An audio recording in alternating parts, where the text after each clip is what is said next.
जोहार नमस्कार। खबरें जो रहती हैं चर्चा में, खबरें जिस पर बातें होती रहती हैं, कुछ नवीनतम ताजा खास खबरों में से कुछ खबरों पर आइए नजर डालते हैं। जोहार दर्शकों, प्रस्तुत है झारखंड और देश दुनिया की बड़ी खबरें। झारखंड से शुरुआत करते हैं। रांची पुलिस राजधानी में विरोध प्रदर्शनों को लेकर अलर्ट मोड पर है। सिरमटोली और अल्बर्ट एक्का चौक को पुलिस छावनी में तब्दील किया गया है। डीआईजी सह एसएसपी चंदन कुमार सिन्हा सुरक्षा की निगरानी कर रहे हैं और शांति बनाए रखने के लिए कड़ी निगरानी की जा रही है। किसी भी विधि व्यवस्था बिगड़ने पर सख्त कार्रवाई की जाएगी। गर्मी के साथ बड़ी मौसमी बीमारियां। झारखंड में गर्मी के कारण डायरिया और चिकन पॉक्स के मामले बढ़ने लगे हैं। धनबाद में 10 चिकन पॉक्स मरीज सामने आए हैं और 21 संदिग्ध मरीजों की पहचान की गई है। स्वास्थ्य विभाग की टीम मामले की जांच कर रही है, लेकिन विशेषज्ञ डॉक्टरों की कमी पर सवाल उठ रहे हैं, क्योंकि होम्योपैथिक डॉक्टर को इस मामले की जिम्मेदारी दी गई है। रांची में साइबर ठगी। रांची में एक पुलिसकर्मी मदन सिंह साइबर ठगों का शिकार बने और उनसे 3.20 लाख रुपए की ठगी करवा ली गई। ठगों ने पुलिसकर्मी के भाई के नाम पर धोखाधड़ी की और उसे पैसे ट्रांसफर करने के लिए कहा। बाद में पता चला कि उनका भाई सुरक्षित था। अब पुलिस ने इस मामले में केस दर्ज कर लिया है और जांच जारी है। इरफान अंसारी की पहलगाम हमले के बाद झारखंड के स्वास्थ्य मंत्री इरफान अंसारी ने शहीदों के परिवारों की मदद का ऐलान किया और केंद्र सरकार की सुरक्षा चूक पर सवाल उठाए।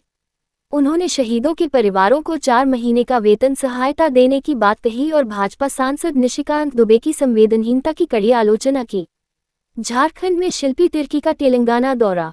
झारखंड की कृषि मंत्री शिल्पी नेहा तिर्की का तेलंगाना सरकार ने गर्मजोशी से स्वागत किया। मंत्री शिल्पी ने धान उत्पादन और कृषि तकनीकों पर चर्चा की और झारखंड के अधिकारियों को तेलंगाना के कृषि मॉडल से सीखने के लिए 28 अप्रैल से वहां का दौरा करने का आदेश दिया। सरायकेला खरसावा में तनाव। झारखंड के सरायकेला खरसावा जिले में एक लड़की के अपहरण के बाद 2 समुदायों के बीच तनाव उत्पन्न हो गया। पुलिस ने त्वरित कार्रवाई करते हुए स्थिति को नियंत्रित किया है और सुरक्षा बढ़ा दी है। धारा 144 लागू करने पर विचार किया जा रहा है। रांची में बार में विवाद। रांची के ZOI बियर बार में शनिवार रात 2 गुटों के बीच मारपीट हो गई।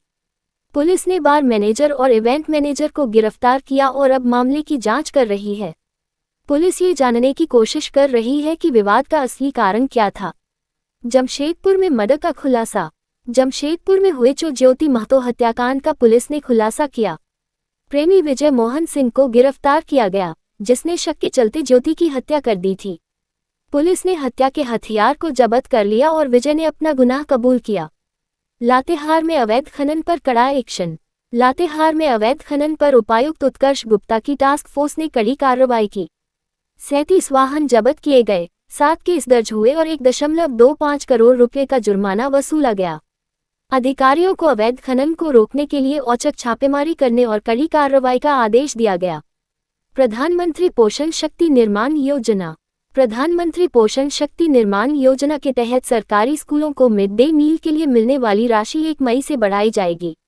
बाल वाटिका और प्राथमिक स्कूलों को प्रति छात्र 6.78 रुपये मिलेंगे, जबकि उच्च प्राथमिक स्कूलों को 10.17 रुपये मिलेंगे। इससे बच्चों को बेहतर पोषण मिलेगा। देश दुनिया की खबरें। प्रधानमंत्री नरेंद्र मोदी ने युवाओं के लिए रोजगार और स्वरोजगार के अवसर बढ़ाने की सरकार की प्रतिबद्धता जताई। उन्होंने मैन्युफैक्चरिंग मिशन और मेक इन इंडिया को बढ़ावा देने का आश्वासन दिया। मोदी ने महिलाओं की सशक्तिकरण योजनाओं का भी जिक्र किया। भारत सरकार का नया आदेश। भारत सरकार ने रक्षा अभियानों की रियल टाइम रिपोर्टिंग पर रोक लगाई है। मीडिया को चेतावनी दी गई है कि वे सुरक्षा बलों की जान जोखिम में न डालें और केवल आधिकारिक ब्रीफिंग ही दिखाएं। ई-KYC का आखिरी मौका। केंद्र सरकार ने राशन कार्ड योजना में धांधली रोकने के लिए एक बड़ा कदम उठाया है। अब सभी लाभार्थियों को ई-KYC कराना अनिवार्य होगा, वरना राशन कार्ड रद्द कर दिया जाएगा। यह आखिरी मौका है। यदि आपने अभी तक ई-KYC नहीं कराई है, तो अब या कभी नहीं। धन्यवाद। तो कैसी लगी आपको हमारी ये खबर, ये हमें कमेंट बॉक्स में लिखकर जरूर से बताएं और ऐसे ही नवीनतम ताजा अपडेट्स, खास खबरों से रूबरू बने रहने के लिए बने रहे हमारे संग। कैमरा के पीछे से मेरा सहयोग कर रहे अजय महतो, आनंद चौहान और युगल किशोर भगत के साथ मैं विजयदत्त पिंटू, रांची।